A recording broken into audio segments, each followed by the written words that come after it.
All right, so today we're touching on database mastery, and ultimately, if treated right, could keep you in business and build your business for a lot of years. So, but it's also one of the things that nobody pays attention to or spends the time. And if you're new to the business, you're in luck because you can get started early, and if you maintain it, then you don't have to go back 10 years down the road and try and create it after you've done and lost a lot of business. So as far as what we're going to go through, obviously organizing your database, having a plan to market the database, because if you just have it's like a Rolodex. If all they're doing is sitting in there collecting dust and you're not doing anything.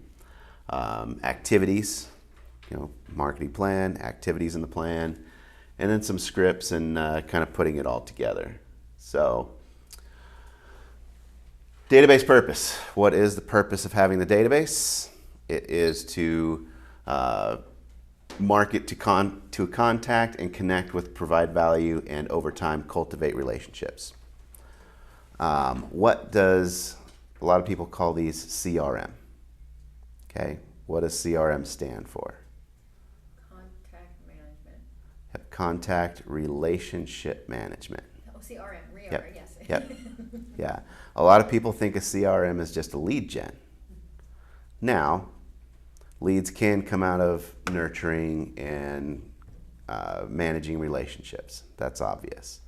But we have to look at it as relationships. This is a relationship business. And the better you are with the relationships, the more you nurture the relationship, the more referral business you're going to get. And trust me, that's the business you want. 100%. The closer you can get to 100% referral in your business, the better your life will be, personally and professionally. How long have you guys been in business?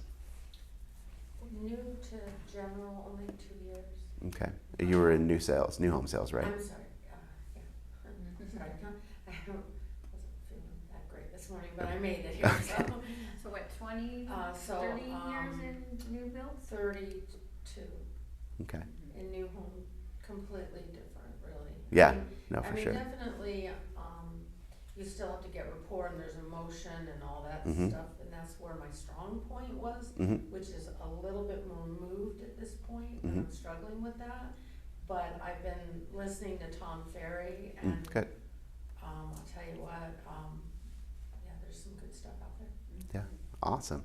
How long have you been in? I'm brand new. I just got licensed in June. Perfect. Which office are you at? Oh, you're here. Okay, sorry. What's your first name? Good. Sabrina. Sabrina. Oh my gosh. Yeah. Oh my God. Okay, I'm trying to remember who's who. It's been a while. It's a lot of people's faces. Okay, nice to see you again, Sabrina. Okay. Awesome. So getting in, you'll have an opportunity you'll work leads, you'll work cold leads, you'll get calls, people sitting in front of a sign, want you to show them the house. And those transactions are completely different from when one of your past clients or best friends or someone says, hey, so-and-so's ready to buy a house, can you reach out to them and help them? It's a wholly different story. So you can generate, so here we are, Tom Ferry, effectively working your database can generate a 10% yield. So every 7 to 10 people in your database can equal one transaction. Can equal one transaction. When they say 7 to 10 in the database, it matters what 7 and 10 they are. It matters if they're nurtured. They left out if you have a solid plan and you're consistent and you nurture, yes, 7 to 10 can happen. The better you do, obviously, the more transactions or the less people you need in there to create those transactions. So 86% clients would use their agent again or refer to others. That's good, right? What happens if they forget about you? So they're saying that they would, not saying that they do or did, because there's a massive gap in the ones that relationship. One thing that you might want to consider going forward is there are a lot of orphaned clients out there. Sellers, you might represent the buyer, and it might be a seller on the property, or you might be the seller and someone represented the buyer. Now, some people look at it as bad taste if you're the listing agent and you send something to the buyer down the road. Once that deal closes, the agency ends. Okay? Some people might think it's rude. Like, if your client, like, it depends on the relationship, right? If it's one of your people in your sphere, they're going to call you and say, hey, this agent sent me this. And you're going to get pissed. Absolutely. But do you have to be pissed? Number one, you got the call. You know how solid your relationship is now. But that's a great way, I didn't think about that. So if I'm the listing agent Mhm. and it closes, I can send You know who it is and you know where they live. their address right to Yes. their house. Yeah. And you don't have to do it right away. Yeah, just thank you so Right. much, Like- following up. Mm-hmm. Do it 6 months from now, you know? Set it up in your database. It could be part of your plan. But there are so many orphaned clients from that because most of the industry are one and done. They close it and move on. Don't follow up. Yep. So keep that in mind. 20%, 27% used agent previously to buy or sell a home. All right, so that's a big gap. 86% would, but only 27% did. Huge gap. So there's a lot of opportunity out there. 36% of all sellers referred by or as a friend or relative or neighbor. 73% sellers who would use the same agent again. Now, as long as you're doing your job and you're nurturing, should be 100% of the time, right? Sometimes things happen. And sometimes you're okay with not working with them again. Absolutely. Yes. But yeah, so 36% of the sellers are referred.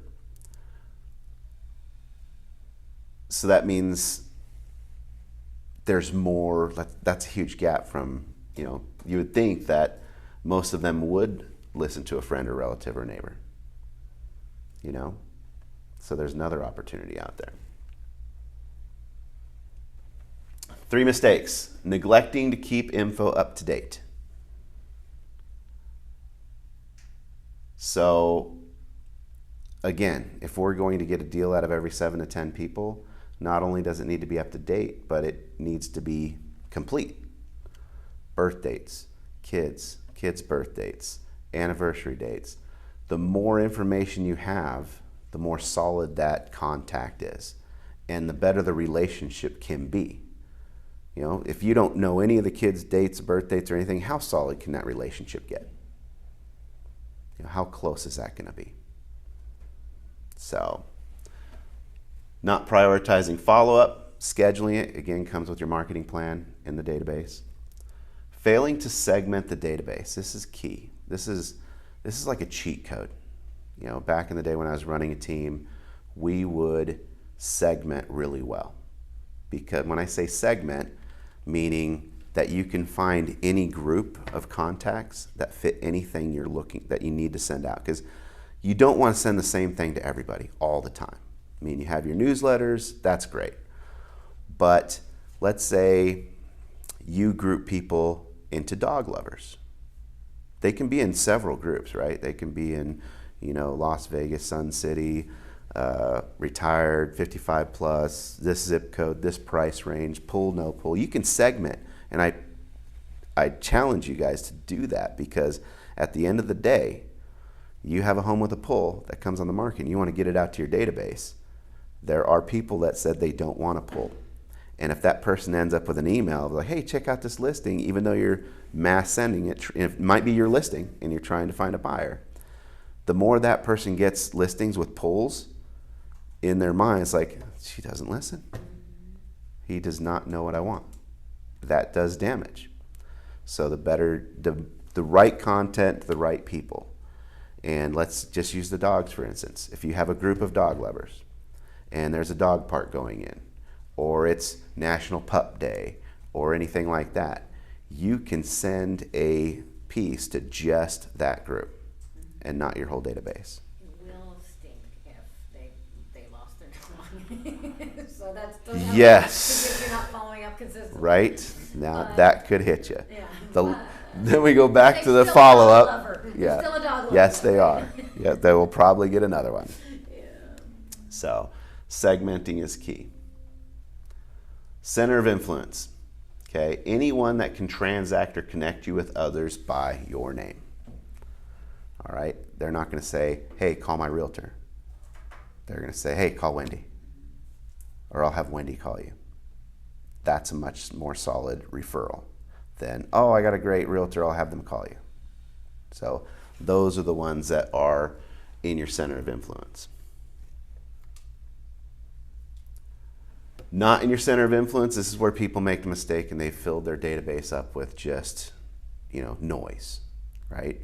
A lot of times, case in point, I got an agent partner up in Salt Lake working on pot buys, and he wants to go deliver pot buys to his whole neighborhood. I'm like, that's not the best use of time. So community residents or members of a company organization that you do not know individually, right? If you're not first name basis, and if you say their name, they'll say years back, they probably don't go in that center of influence. Buyer or seller leads from years ago whom you do not even remember by name, or if you don't remember where they came from. Leads, but not center of influence. Now, we'll talk about classifying your database, A, B, C, stuff like that. These leads can be in there under the B or C category depending on the conversion and their interaction. But when we talk the heart of our database, the A is the center of influence, these ones don't get that same attention. Inbound internet leads that you've never been in a relationship with, until you convert and you start working with them and talking to them and you identify a need and motivation and know a timeline, they're not center of influence. You need those things in order to move them into your A category to really focus on. Because if they have no motivation, then you don't have a timeline, right? You're just spinning your wheels with these people. This is a key number, Dunbar's number. You can have, nurture, and be successful with 150 relationships. That's it. Once you spread past that, the quality relationship starts going down. You get spread too thin. Then you're just robotic and a machine. Quality relationships that can generate deals is 150. So if we go back to Tom Ferry, right, and he said 7 to 10, if we have 150 people that fall in that 7 to 10 category, that counts for at least 15 deals a year. That's a really good income. It's better, way above average. Right, what's the average, like 4 or 6 now? Maybe. So, do the math. 15 deals is really good in real estate. So, and then, that's not counting the one-offs that pop up because we're in the way of the business that end up being put in the A group. So remember that, 150 is the number. Back to the segmenting part. Here's some ideas on how to segment. Lead source. Where'd they come from? Did they come from Zillow? Did they come from church? Did they come from Little League? Segment them where they came from. So one lead could have 7 different groups right out of the gate. And the more groups these leads belong to, the more efficient your business is going to run. So never think, unless you're like, oh, this only person's only going to go in one. There's only one person in this group. Don't make the group. But if you see it growing and a need for the group, maybe it's a certain neighborhood. Maybe it's a certain niche that might have 8 or 9 people in it. That's good, because you got 8 or 9 people that need one certain piece of content, and if they're getting it, you're going to be above the rest of the agents. So if it makes sense, create it.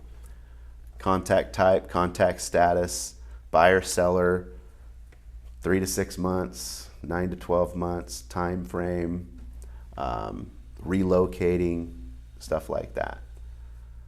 Referral rating. This could be, some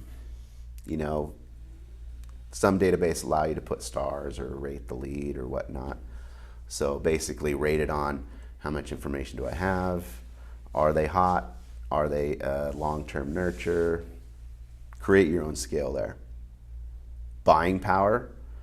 You've gone down the road of qualifying them, knowing that they can actually buy what they want. Or if they have more than what they need to buy what they want, that's great. That's always good. Down to the neighborhood. Neighborhood, zip code, school, school district. That's an important one. Anybody who lands in a certain district, if your farm is inside a school district and people move there because of the school district, you should be paying attention to what's going on in that district so you can use that content to get out to that group.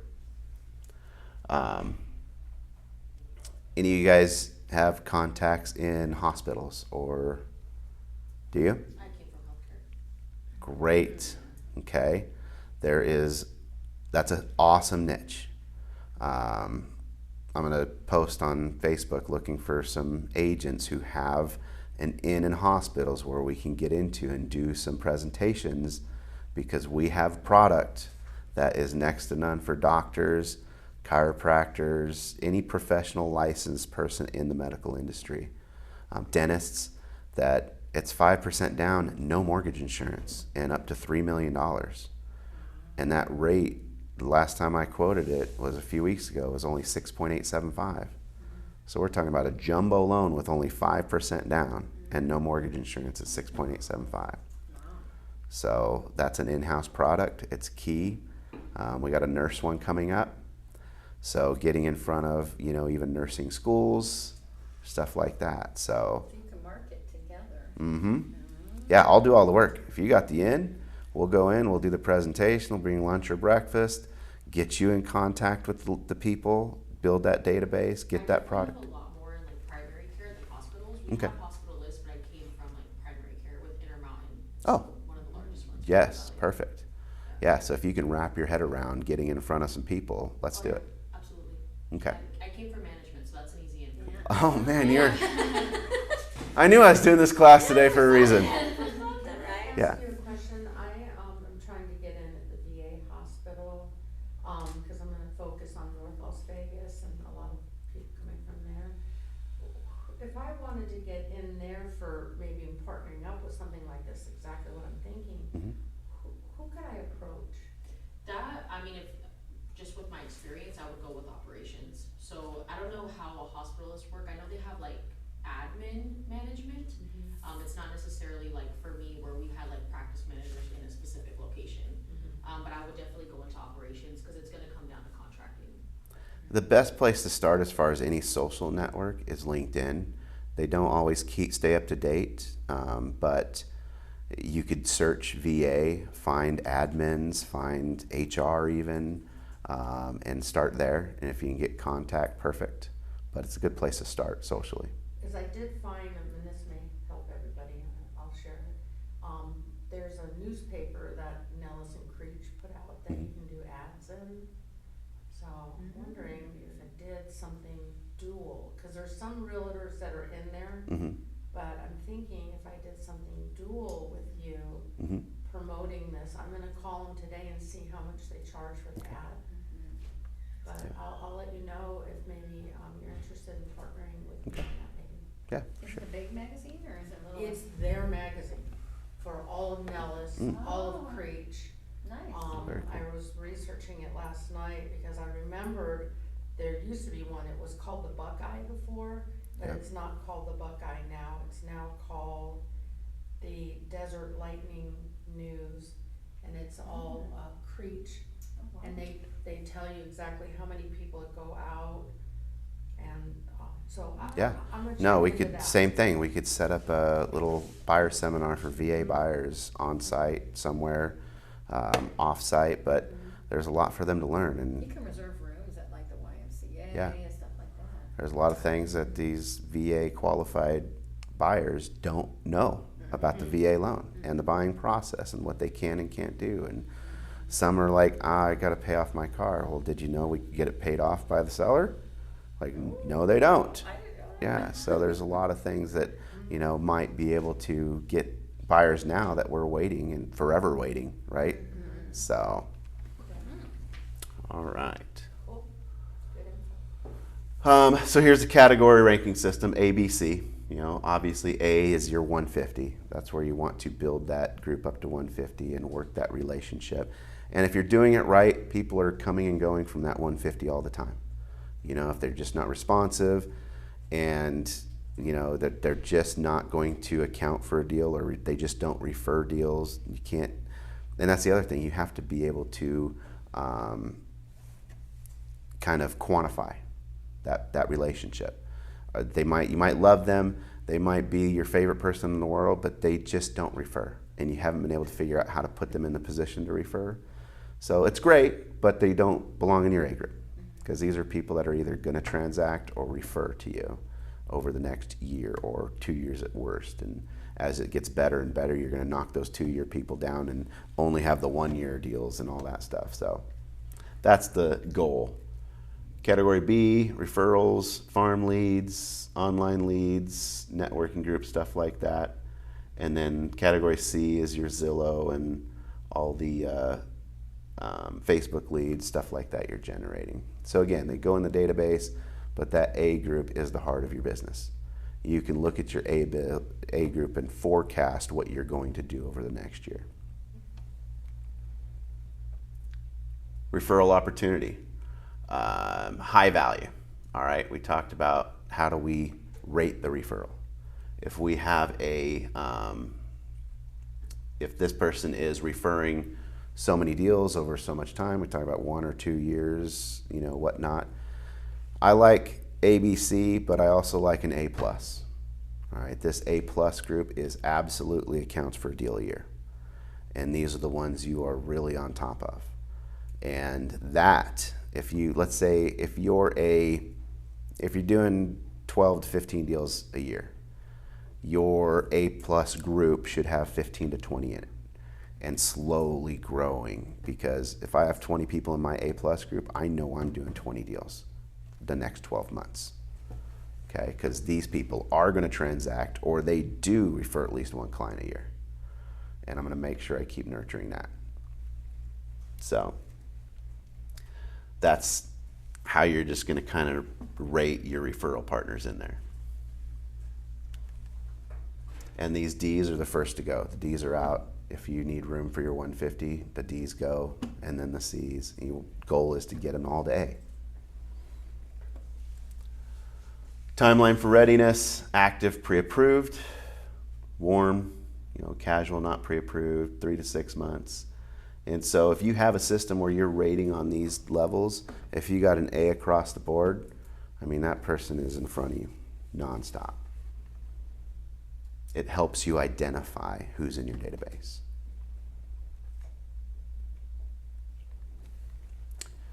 Again, we talked about having a complete database, or a complete contact in there. Life status: growing family, empty nesters, retiring, their interests like golf, dogs, travel. These are segmenting ideas. Who's into golf? There's always golf news. RV, travel, wine, beer, there's festivals all the time. I mean, Vegas is a content gold mine.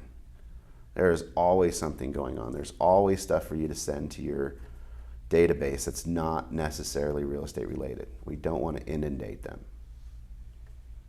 So company news, stuff like that.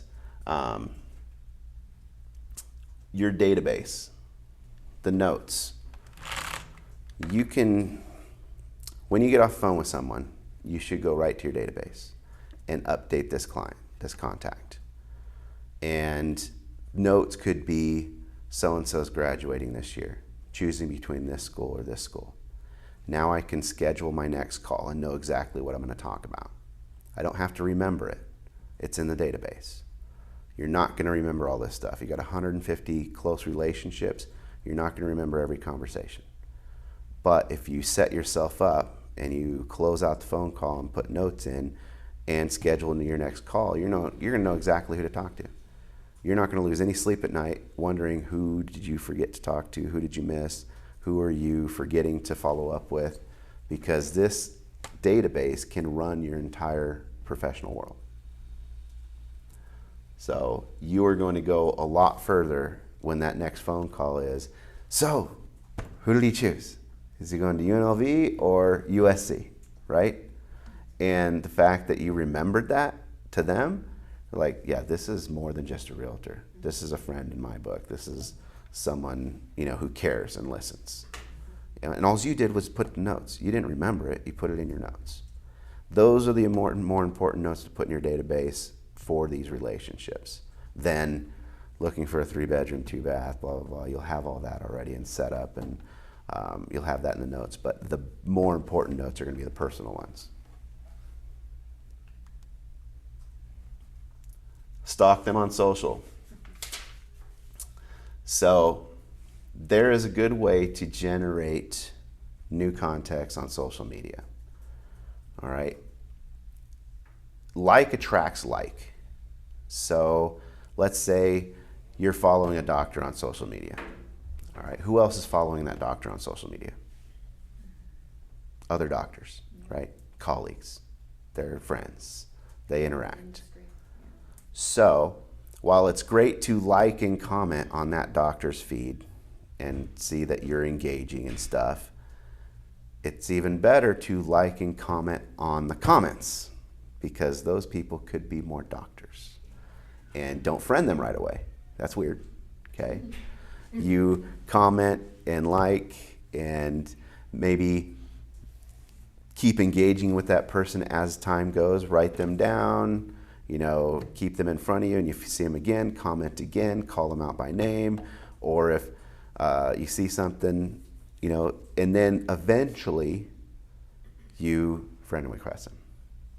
And they'll think, because it's familiar, they've seen your name because you're commenting. They don't know where they know you, but they know that you're friends with other people, and they recall you because you've commented. And then they like you, they approve your friendship. Now you can start growing that part of it. I've actually had that happen. I'm like, don't laugh, but it's a hummingbird thing that I'm on. And sometimes I'll like people's comments, and then they'll reach out to me. And I'll be like, huh? I just liked your comment. It's I don't want to be your buddy. It's a slow play. If you do it right, it's a slow play. It's not urgent. You're there to interact with your A, right? And you're looking for potential A's. And those are the ones that comment more often than others. They're as A as this person because they're active and they're following. They're going to set the stage for you to create that relationship. You don't have to rush things. You don't instantly DM like, hey, I'm friends with so-and-so and I love your comments. We should be friends. Yeah. That's weird. Like your bird. Yeah, that gets you blocked. But there are ways to do this. One of my past coaches is Tony Giordano. You guys heard of him? He's a big KW guy. He's always at all the family reunions and mega camps, on stage here and there. He travels and does things for all kinds of brokerages and title companies. And his big thing is social media. He's written 2 books, The Social Agent and The Social Agent 2.0. And he built his entire business right out of social media. And he is super successful. Wow. He coaches like Jason Mitchell, GMG Group. You heard of them? They started in Arizona, but now they're nationwide. They're like one of the massive team. He's coached him from the get-go, and he built like something that I just can't fathom the size of at this point. But it's all like that was the fundamental block. He showed up on social media. He started commenting on commenters, liking, interacting with the commenters, and his reach spread fast. So the patience and watching for things can totally make the difference. What was his name? Tony Giordano. Yeah, find him on Facebook, follow him, see what he's putting out there. That's another key, is you find some of these people that are doing it at a high level and follow them and see what they're doing. Watch what they're doing. If they're not doing it at a high level and they say they're doing it at a high level, you'll see on social media that they're not doing it, okay? I don't do it at a high level, I'm telling you right now. I should. I know what I should be doing. I know it makes a difference, but yet I don't. So I can only imagine how busy I would be if I actually Right. freaking, yeah. So slide into their DMs. I would say wait. Don't just get in there till later down the road after you've friended them. And don't do it right after the friend request, because that's really weird too.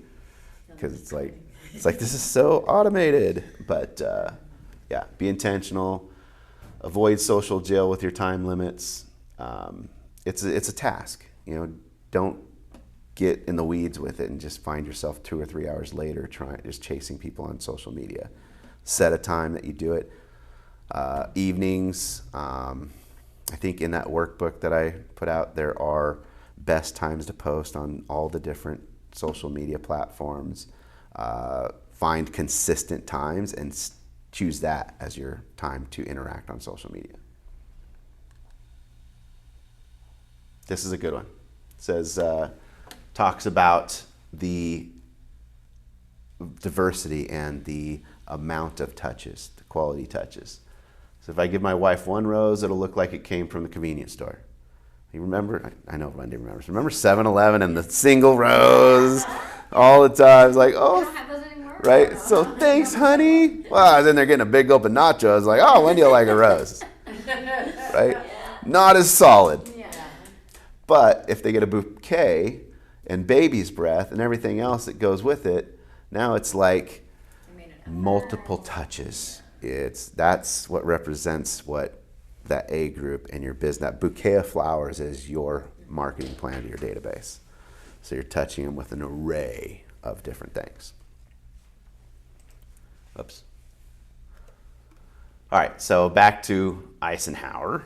150 people in your database, 40 annual contacts, so that's 6,000 touches, and those can be automated.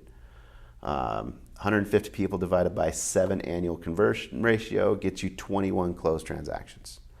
So if you're doing it at, I'd say even average consistency with an average marketing plan at best, you're going to hit 7.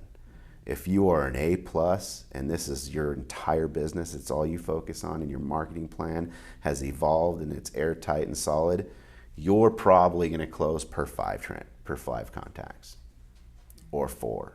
It also depends on who's in there and how it's set up. If it's set up to win with all the details and gives you more things to go at, to create that relationship even more, a higher level, okay? Like I said, you got an A++ and 20 people in there, that's 20 deals. We'll talk about that in a little bit, but the average center of influence with 150 people easily get 7 per 7. Mailers, 12 every month. Bi-monthly emails, 26. Semi-annual calls, that's 2.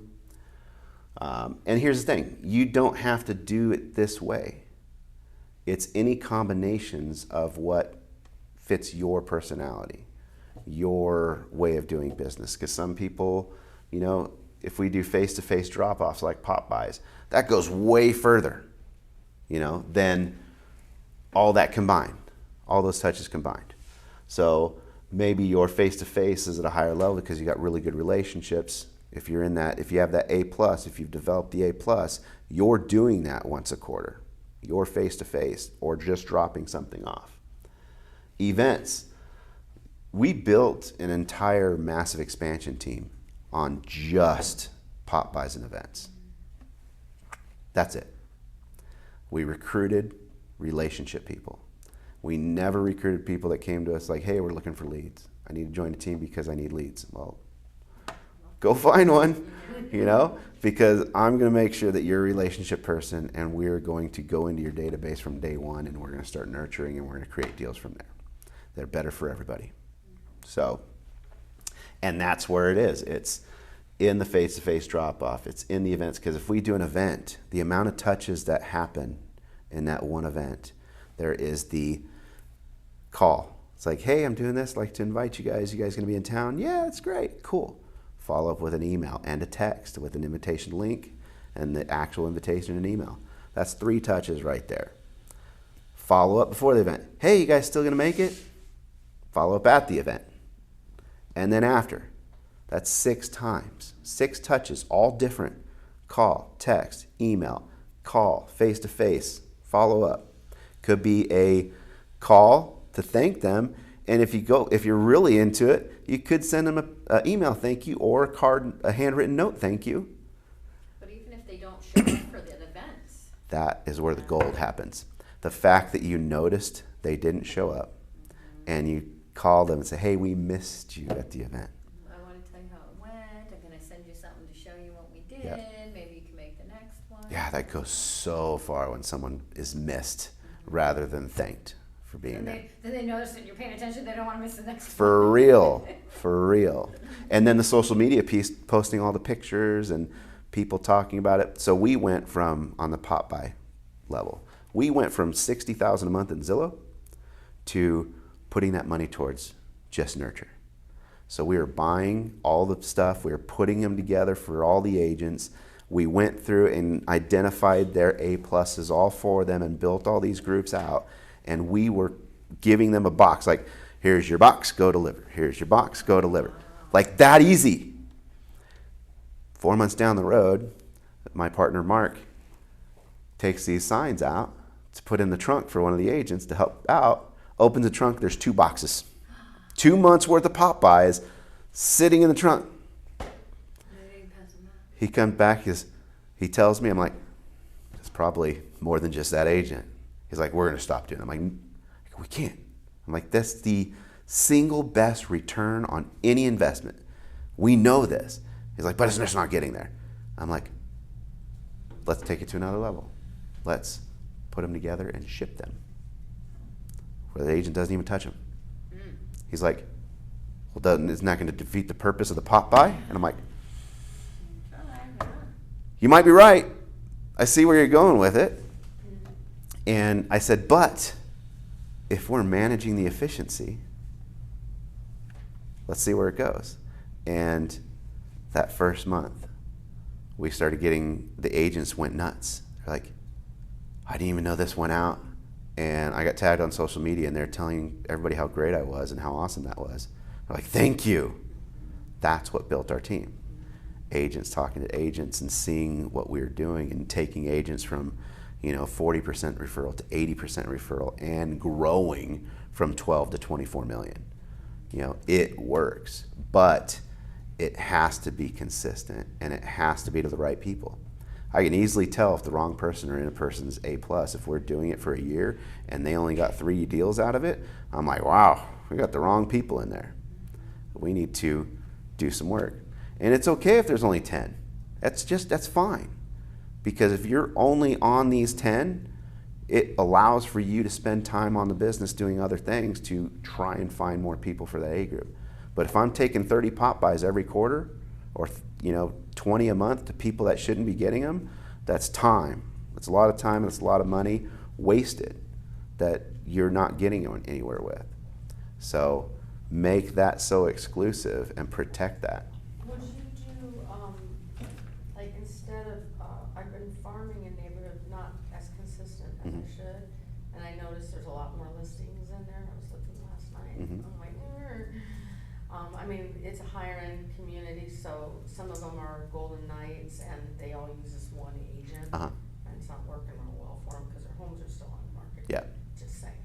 But I did notice that when I went and dog sat for a friend that's in Red Rock, she had a little sticky thing that had a high-end realtor on it, and I'm like, Post-its. Yeah. And I thought,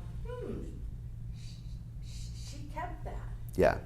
And I thought, okay, so would you spend the money to farm, do something like that instead of a card to them to send them a little note? See, here's the problem where most agents get in the weeds is they see something like this and they send it and that's it. They don't have a plan, right? They have a plan. It's like this goes out this quarter, this goes out next quarter, and it's set. I've had agents say, oh, I'm going to start sending postcards. I'm, Joe Stump back in the day. It's like, I'm going to send all these postcards. I'm going to stay on top of it. And they do it for 3 months and then they fall off and they waste all that money and time. So it is, if you're going to farm, you have to know it's going to take some time. and you have to have a 2-year plan, and you have to have that commitment to stick to it for 2 years, and without a hitch, super efficient, or don't start. Got it. Because you're just going to waste. You're going to spin wheels because everybody's sending noise into the neighborhood, and it's just going to drown out. But if you know that, and it's like, I will come through the noise, and 2 years from now, I will be the one that's been consistent and they've seen the most of, and I have their mind, I have space in their head. I control that. That's worth farming for. So, Wendy reinforces that as well. yeah. Consistency. It can be very lucrative, but man, the level of commitment and finance that you have to do, it makes a big difference in being able to farm and do it and be successful in your business. But if you're not there to see it all the way through, and then even beyond 2 years, keep going. Yeah. Some neighborhoods will take longer than others, but at 2 years, you should be seeing fruits from it. You should be getting deals from it. You should be listing homes in there. And then as you go down the road, it's just going to snowball. It's like this, the whole curve thing is, can you sustain this for a long period of time? Because even at 2 years, you're barely going to get into that curve. So you just got to know. As far as pop buys, people get stuck in the whole little, it's like because they're sending so many, they'll go cheap. All right? The higher quality the pop buy, the better the impact. That's again why I say only have people in the A+ who belong in the A+. Right? So we were sending out stuff. It was probably costing us $20 a pop buy by the time we assembled it and shipped it. So this one here, I think the shipping on that, we just sent a bunch of these out. The shipping on this was like $7, and it costs about $7 to create. But it's like a caramel apple kit. Really? So we put the sticks in there and a little jar with all the caramel and stuff. So all they need to do is get apples. Yeah, oh, sorry. So all we do is they get apples, and this jar will probably stay in their house, Yeah. right? But this one's more of an experience, right? For the kids will never forget Put a when, sticker on there with your. yeah, You have it on top? no, you can't. Oh, I'm just saying, yeah. You can't. Like, yeah, you could. Right. So like there's an ice cream one that we send out that a lot of people just do a scoop and say, for the scoop, call me, which is cute, but at the same time, it's a plastic ice cream scoop that'll probably break and end up in the trash. We go out and spend, because if you go bulk and you go to the restaurant store online, you can get these heavy duty metal spade ice cream scoops that most people don't have and they don't go buy, but it's going to be their favorite scoop, and the one that they rinse off because it's sitting in the sink and they need an ice cream scoop, they'd rather use that one than the clean one in the drawer. They remember where it came from. You don't have to engrave it, you don't have to put a name on it, nothing. They know where it came from because you got that cute box of Sunday kits, Sunday cups, toppings, the scoop, the spoons, everything, and fudge, topping, and all that. All they had to do was scoop ice cream into bowls. And it's an experience. It goes so far. So either it's an experience that they're not going to forget, and a lot of times it's the kids that you can tap into for those, or it's something that's not going to leave the house, like the ice cream scoop, like a jar, like a pitcher, like not just send some cute lemonade thing, send a pitcher that they're not going to get. Found that, I can't find them anymore, but there's like this cute mason jar pitcher that was $8, and we were able to bulk order like hundreds of them. That pitcher, unless it cracks or breaks, they're going to love that pitcher for a lot of things. It's going to sit on it, and they're not on the shelves. So they're going to say, oh my gosh, this is the coolest pitcher. Where'd you get it? Actually, my agent sent it to me. Like, what? These are the things you look for. This is what sticks. That's worth doing pop buys. And again, it's consistency. You got 30 people in your group. You're doing you're doing it quarterly. So you're really only doing 10 a month. That's enough. Anything more than that is creepy. They don't want to see from you. They don't want a gift from you every month. That once a quarter feels like every month to them. It really does. 90 days, it feels like you're always sending them something. And it allows you to keep doing business instead of focusing on that one thing. So, events and stuff. Events and pop buys. Personal notes. If you're business to business, reaching out to them, asking what you can do for them, how can I help you in your business, they'll remember that and send referrals. The more interest you show in someone's business and actually sending people their way, asking for cards or if they got any promotions that you can pass out, stuff like that, it goes a long ways. Personal notes are huge. Email is personal. Here's kind of a, boomers still like email. They'll still read them unless they're agents, then they delete everything, or lenders. But the average public that aren't agents or lenders or don't get a high level of emails, they'll open it and read everything. So Gen X, a little less, and then it starts falling off. You get the millennials. They don't have time to read emails. It's like death to them to open an email. Like if it's not talking to them, they're not wanting anything to do with it. Newsletters. These are good. It could have a whole bunch of different things. These are topics you can include in the newsletter. I was at an event last January and there was a team that got up there and they contributed a massive growth even through the slow markets to a weekly newsletter. I'm like, man, that's intense. That's a lot of newsletters going out. But each newsletter had something different and it focused on difference. They made it personal. There were personal touches. One might be more on local happenings. What's going to happen this month? That could be the emphasis of one newsletter. One newsletter could talk about the market or the neighborhood. You can insert some vendors with actual stories of real things happening, and the more detailed and personal you get, the more they can interact and relate to it. If you have the content, get it out. If it's valuable, if it's going to open, it can only help. So, would you send out a newsletter every week? Sure, if it makes sense. So next Tuesday, our agent mastermind, Carrie and Patrick are going to be showing us how to send out send out a newsletter through our CRM. Cool. So so we're Very trying to cool. work on that. So that's perfect. Good. That's the Tuesday at Mastermind. 11. Putting it in my notes. Let's see. Home equity anniversaries. These are important. You don't really need to use this line, but if you're going through and setting up your database or re-engaging with it, you could probably use that. So you haven't talked to them in a couple years and you sold them a house, go at it like this. I want to be a resource on anything home value. But if you're at least getting them some sort of analysis on their home every year on their home anniversary, they'll appreciate it. If it's a gift every year, they'll appreciate it. These are just ways to, and reasons to get in front of them. There's all kinds of reasons to, contact and engage with your database, especially if you're in it and you know who's in it. More things pop up that matter. So you won't have to look far.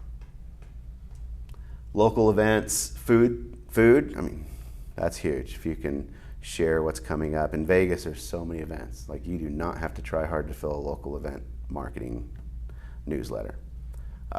Sharing different restaurants. If you are going business to business, you can talk about a different business or, experiences at a restaurant. You could share that. Again, they like personal stuff. If you actually did it and you're sharing your experience, they'll open for that. Template builders, you guys have these. Like, again, they're going to go through and whole building that newsletter and sending it through your database. At Realty One Group, you guys have the best tools out there. They're there at your fingertips, and there's so much training and videos on them. You just have to go get it. For what you have to pay to be here, and the tools provided, it's a no-brainer. So it's your fault if you're not taking advantage of it. Absolutely your fault. This business is a blank check. It's 100% a blank check. You can make as much as you want based on the activities, the amount of activities, and the right activities. So, phone. Again, if they're in your A category, you should at least be talking to them twice a year. If they're in your A plus, you're talking to them at least once a quarter, because if you're dropping off and you don't get to converse with them, or even if you do get to converse with them, you set up a phone call for follow-up based on that conversation you had. It was great seeing you. Just wanted to say thanks it was a great chat, been so long, or even though it's only been 90 days, or it might be 2 quarters before you actually get in front of them, but you have been delivering gifts. So your A plus, at least 4 a year, your A's 2, and then as you get down the list,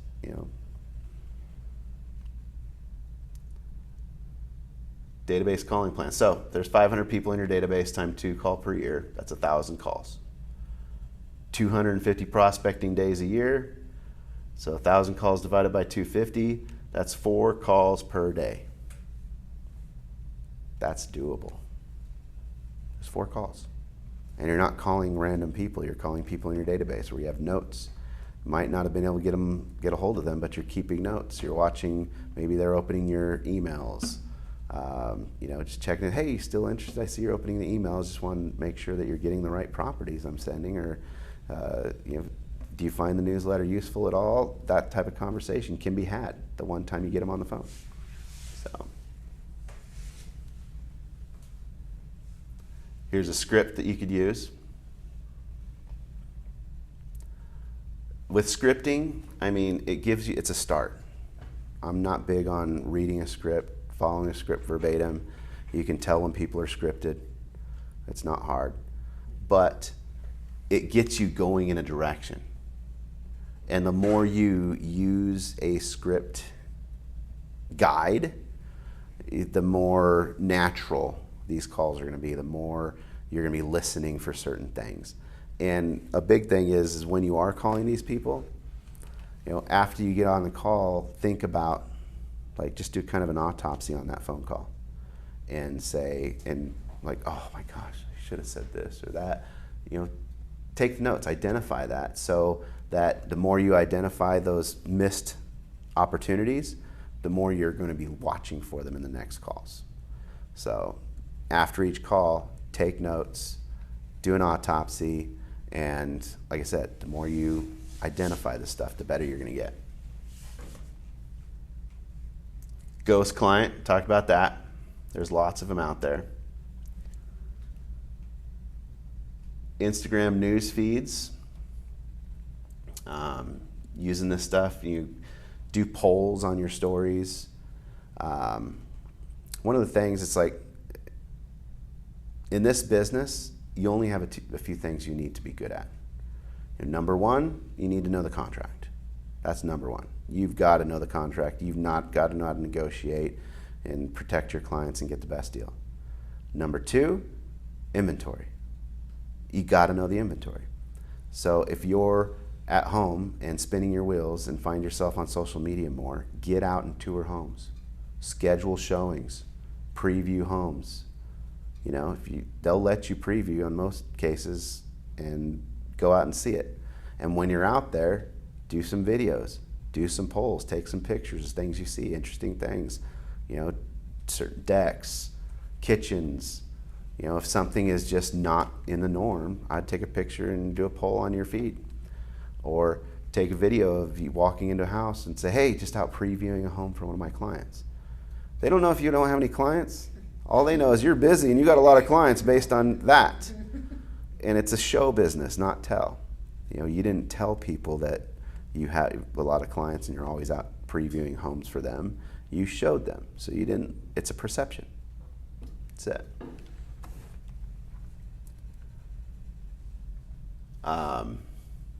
Thing about direct messaging, all right? Wherever a lead comes from, keep them there for a while until you've converted them and you've nurtured them into somewhat of a relationship. So if they come from DM on Facebook, converse with them on DM. Don't try and get their phone number to call them and text them, because that's obviously where the connection was made. Work it there until it gradually or organically moves to the phone or another platform. A lot of people will make that mistake, and they'll get that phone number and they'll be trying to call and text and this and that and aren't getting anything. Well, that's because they were comfortable at the DM level. You overstepped your bounds. You blew it. So if they show up there, keep them there until you have a relationship.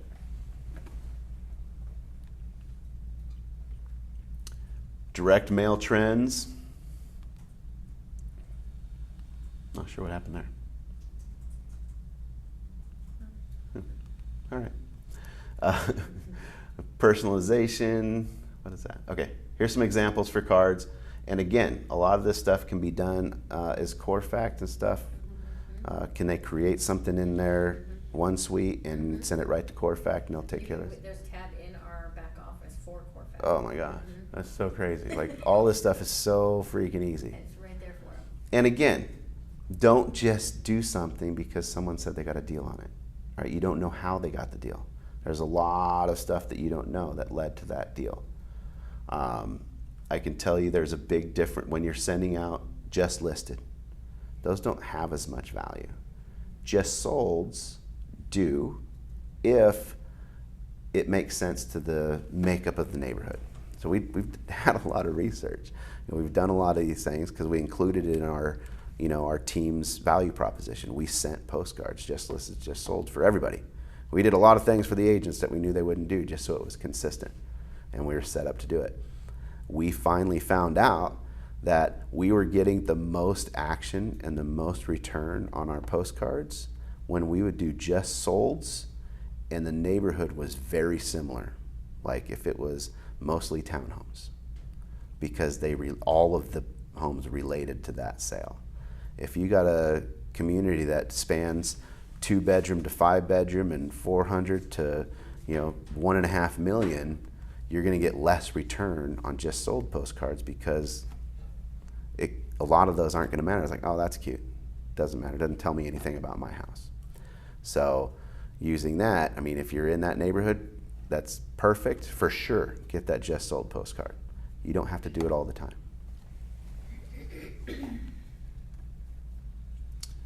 So again, the systematic process. Database marketing plan comes down to a bouquet, right? It's not one rose from 7-Eleven. The emails, the phone, because your database is going to go from Gen Z all the way to baby boomer. You might be heavier in one generation than another, but they're all relevant. You just can't be all email or just phone. Social, direct mail. Something is going to hit them, and it's the timing. And that's why consistency is important, because they're not always ready. One thing can happen tonight and trigger someone to list their home in the next week. But last week, we're never moving, right? You just got off the phone with them. Yeah, we're never moving. Wendy, don't just save your time. We're never moving. Okay? So you're like, I'm not calling them again. But next, There's a job offer. yeah, next night something happens. The following week, they get a card in the mail from Wendy. And you're like, oh my gosh, Wendy, I'm so sorry. I know we told you never, but guess what just happened? That's why there has to be a full plan in. That's how fast things change. So, again, emphasis on the events and the pop buys. I know it works. Perfect. I've got plenty of proof that it works. And I finally started shipping them for my partner up in Salt Lake because he was so inconsistent. I knew he wasn't doing it. Because when he was doing it, his business started skyrocketing. He's like, I don't know where this is coming from. I'm like, well, let's analyze it. Where'd you get this lead? Well, so-and-so. I'm like, okay, how do they know the person? He's like, they're on my pop buy list. I'm like, they're not coming from nowhere. They're activities. Yeah. So his business dropped off. And I was still sending him the pop buys or dropping stuff off for him to send. And so I'm like, we're going to do this. I'm going to start shipping this stuff. And sure enough, first shipment that went out, he's like, oh my gosh, I got so much. That was great. I love it. Because usually when they get something from you, they call you. Yeah. And if they don't, and if you can't get a hold of them to follow up on it, they probably are not referring you either. That's a perfect sign to get rid of them. I give everybody a year. Like if I close a deal, they're in the A+ for a year. They get a free ride. See what we can do. Well, even on the holiday cards, I sent out holiday cards, and there's this one gentleman that I sold, I don't know, it must have been 17 years ago. Yeah. every holiday I send him a card, and he picks up the phone every holiday. Oh, Oh. Every holiday. I'm Just glad because you said he that. doesn't have my address because I don't put my personal address on there. Right. So he Yeah. doesn't send me anything. So he's like, I just want to let you know I got your card. I'm like, oh, how's it going? And he tells me what's going on with his family and all that. Mhm. He's by himself, and so, and he Aw. retired, you know, somebody to talk to. But he calls every single time. Yeah. And something about phone. This is very important. I learned this when day one when I went into lending. I was like, I'm gonna treat this business a little different. And when I got a person and I'm like, I'm gonna do a deal with this person, I put their name and everything in. So the next time they call and I answer the phone with their first name, you have no idea how far that goes. Like, we're talking it will speed your relationship nurture several years, and it'll rocket you. Like, I had one person, my first ever lead. I went to Movement Mortgage, and just so I could work with these guys, and the guy in the office said, hey, I know you're licensed in California. He's like, this guy keeps calling. I did a loan from a long time ago, and Movement has all his information. He owned Nehemiah Rebar, massive company. Like, this guy doesn't need money. So we talked. I'm like, cool, I'll put his name in. He called a week later. It's like, hey, Kevin, how you doing? He's like, you knew exactly who it was. I like that. He actually said it. I like that. It's been 5 years. Never did one deal. But he always called with questions. We came close to working together. I helped him get a person to help him buy one of his vacation homes in Maui for $2.5 million. And I had to quarterback that one because the person I gave him to kind of botched it and messed it up. But I got involved and stayed involved, and he kept calling. He started to build his forever home in Heber, a $6 million home. And he's going to pull money out of one home, and he had plenty of cash to do it, so he didn't really need a loan. And so he started down, that was a little over a year ago, and he called the other day, and I'm like, hey, Kevin, how you doing? And I always answer. I'm like, never know where it's going to go. Hey, Kevin, how you doing? And he goes, I think it's time. He's like, I go, what's going on? He goes, we're finally going to get to do a deal together. I'm like, oh, really? Aw. He's like, I'm going to get my CO for my home, and I want to pull enough money out of that to pay off, put money back where I took it from. So I'm going to need about $1.2 million. It's a $6 million home. I'm like, should be pretty easy. So all that time from a person I didn't know, just by putting his name in there, just so I knew who was calling and answering the phone when he called, you never know. So in real estate, if you know that this is a person you want to do business with, put them in your phone. And you can segment them in your phone. You can put, like, for your home anniversaries, you could put October in the notes, and you could find them. You could go in and search October in your phone list, and it'll bring up all the people that have October, and those are my people I need to call this month. You can sit on your couch. You don't even have to go in your CRM. Suggest you note it after you call them, but if you're on vacation or something and you forgot you didn't make any anniversary calls, you can sit there on the beach and make all those calls. So, always ways. That's how important this database thing is. So, most people need to start. Most people haven't put anything in their database. They need to start. The others need to re-engage their database. I'll put it on Facebook, but I have a document for re-engaging with scripts and plans to kind of basically take a person and go through your database as it sits, call them, re-engage with them, classify them, and put them in the right place.